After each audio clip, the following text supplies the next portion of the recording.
guys. Probably PABrewNews. Getting sick. But not sick yet. I'm getting there. I can tell. So before I get sick, I'm going to hammer these last 2 beers out and then wait on a package from the above average Joe, the Beer Patrol. So I'm looking forward to see what kind of mystery beer he's going to send. Really cool. Hopefully, if I do get sick, it won't be a big deal. So we'll see. But right now, we're doing a brewery from Stegmaier, which I believe is in the Wilkes-Barre area. Yeah, Wilkes-Barre, PA. This used to be what I would consider Little Yinling. They also have Straubs and stuff, but in PA, I kind of always considered because they're like the Lion Brewing Company. Excuse me. It's Lion's Head, Stegmaier, and Straub. Those are the 3 other big, more macro style craft breweries in Pennsylvania. Now, let's say that doesn't really sound right, but it's accurate. But it doesn't sound right. Independent breweries. I think that's a better word. Independent. Yinling. You got your Yinling. It's family run, blah blah blah. Independent brewery, and then the other 3 that are a little bit less than that. And can you really count Iron City as well? Pittsburgh Brewing Company, the kind of Iron City stuff. We will for this sake. You got Iron City. Then you have Straubs, which I actually like. Then you have Lion's Head, and then you have Stegmaier, which I think might be owned by Lion's Head now, but they used to not be. They used to have their own brewery. Actually, if you go down into Wilkes-Barre, you still pass the big building that says Stegmaier all over it. You can see in the old paint on the building. It's really nice. I kind of would have liked to have seen all of these amazing breweries in their heyday, back when they were something. They meant something. No, not so much, but in the back of the day, I'd like to see what they were 50 years ago. You know what I mean? Or maybe even earlier. I don't know. But Stegmaier's Oktoberfest is 6.1 alcohol by volume, so it's a little bit of a big boy in the Oktoberfest world as far as the ABV goes. Usually they're in the 5 range, 4.5, 5.5, and that kind of hovering, so this one's a little bit bigger. They are twist caps, so automatically 1 point off. I'm just kidding. But yeah, they're twist off, so you kind of see where they're going with this. Throw this in here. Okay. A little bit darker than the last Oktoberfest. It actually has a little bit of an off-white head that's really nice. Okay. Throw that there. They put the right color chemicals in. I don't know. But anyway, let's sit up to the light.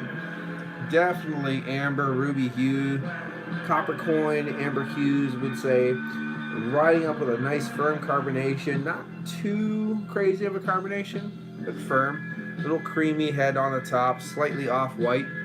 Get some aroma on this one.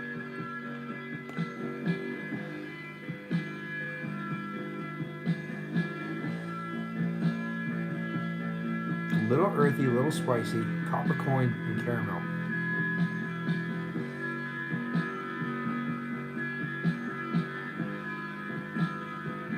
Muted caramel. And a little bit of that earthy, smoky fall leaf.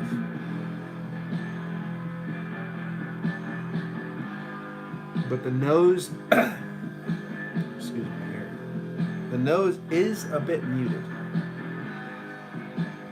Unlike the last one that was a little bit more bombastic, this one's a little bit muted. So let's get into this one and see what we think about the Stegmaier. Wilkes-Barre, PA. Oktoberfest. Cheers.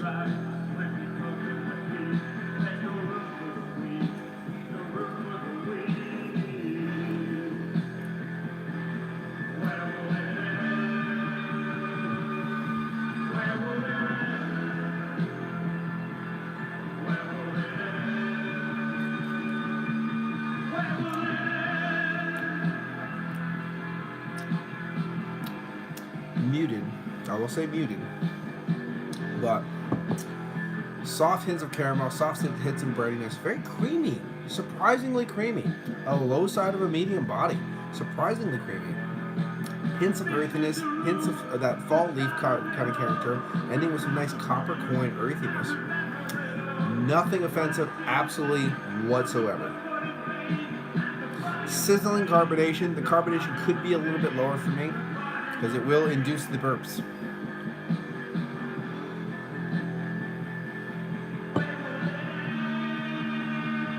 Carbonation is a little high. Dry. Overall, pretty dry though. In that dryness, you have that kind of earthy tones, as I said, a little bit of hint of spiciness, but nothing too crazy. Like the other one actually had like hints of fruits and stuff. This one, not too much. It's very straightforward, dry, burnt caramel, burnt sugars. You have earthy fall leaf in there, copper coin tones, earthiness. So a little muted caramels. So this is on the drier side. This is on just like the malt forward drier side, and then it has a little bit of that earthiness, that spicy earthiness, but not the kind of spiciness it probably should have. You should have a little bit more kicked up spiciness with those hops and stuff like that, but overall it's extremely sessionable. The only thing I can say about sessionability with me with this one is the carbonation is just a little bit too sizzling for me. If that would just kind of calm down, which it will if you just let the beer sit for a little bit, but right out of the bottle, it's got a sizzling carbonation.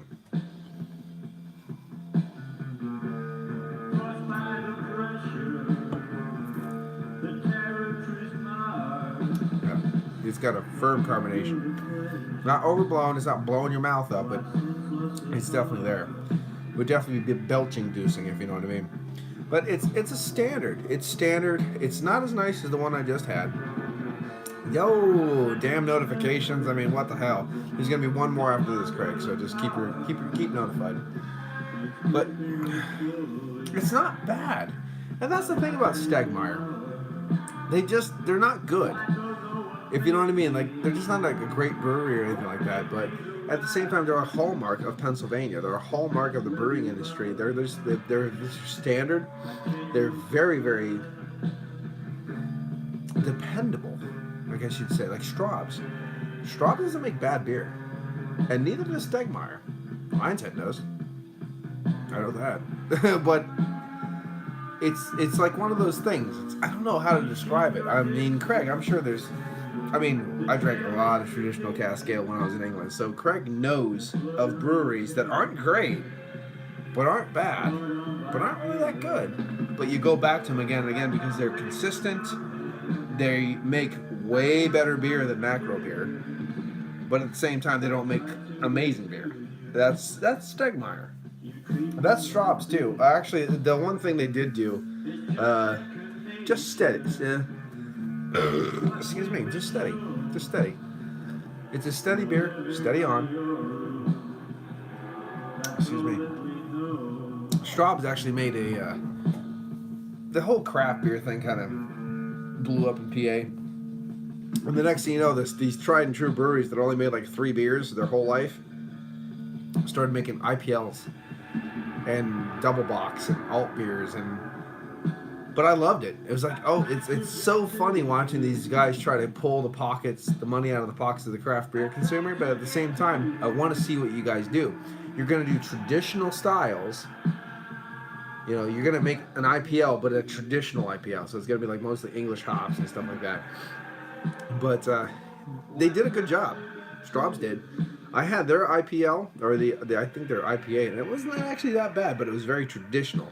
And I think at this point in time, America especially, we've lost the traditional IPA.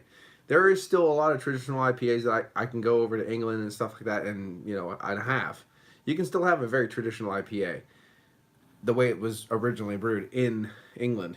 But America, they're just done. They're dead. When you get an English IPA in America, you're like, what the fuck is this? But that's the original IPA. So that's what they brew.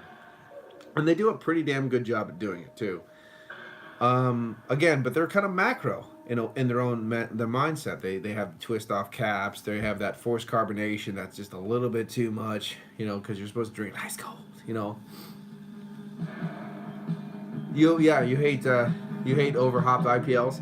I like a good balanced sessionable IPL with a really like a dry hopped, like a nice dry hopped lager, stuff like that.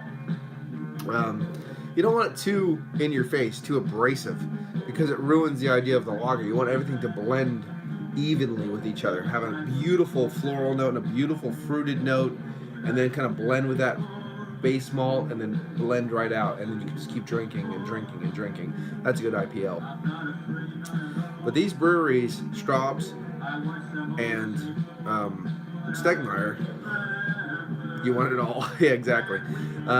Those are the two breweries that I don't think actually make bad beer. Their porter's great. I prefer Stegmaier and I prefer Straub's over Yinling, because I just think they are a little bit step above Yinling in their brewing processes and stuff. And actually, they were doing different styles of beer before Yinling ever was, because Yinling finally got threatened, you know what I mean, and that's why they started doing it. These guys tried to like jump in, which is kind of innovative at the time, but now Yinling is trying to do all these styles too, and that's only because they're threatened. So it's kind of, I don't know, it's a popularity, it's saving face and all that stuff, but this isn't a bad beer. It's very solid, and that's what you'll get from Stegmaier pretty much every time, a very solid beer.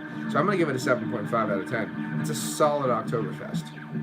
It's not something that you're going to, stone the crows or punch the hose or whatever, dykes on a bikes, that kind of like beer o'clock crap. But at the same time, it's, I don't get choked up on it, but it's a good beer. It's a good beer. You can session and stuff. I would prefer because it's almost literally a hop skip away, I would prefer the Susquehanna Brewing Company's Oktoberfest than this one. But that's just me. Berg Brewing Company also does an Oktoberfest, and they make some fantastic lagers over in Berg, Pennsylvania. Also known as Berwick to our English folks. Berwick. So Berwick, Pennsylvania also makes a really good Oktoberfest too, but this one's 7.5. Yeah, nice standard, delicious little thing that you can drink and make a burp.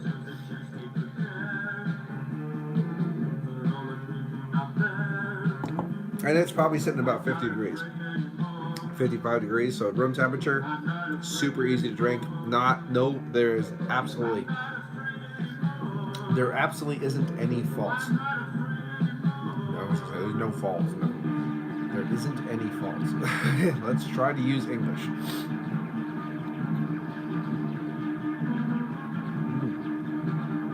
And that just kind of shows you the quality of brewer they are. They don't make fantastic beer, but they make really good beer that you can session. It's dependable. There's no off flavors. You can drink it at room temperature. There's no green apple. There's no acetaldehyde. There's no, all those bad things, there's not in there. You can't find those in those beers. And that says something. But anyway, I've waffled on for far too long for a 7.5% out, for a 7.5 out of 10 beer. So we have one more to do after this, and I'll see you in a little bit. Cheers, Craig. Cheers, everyone.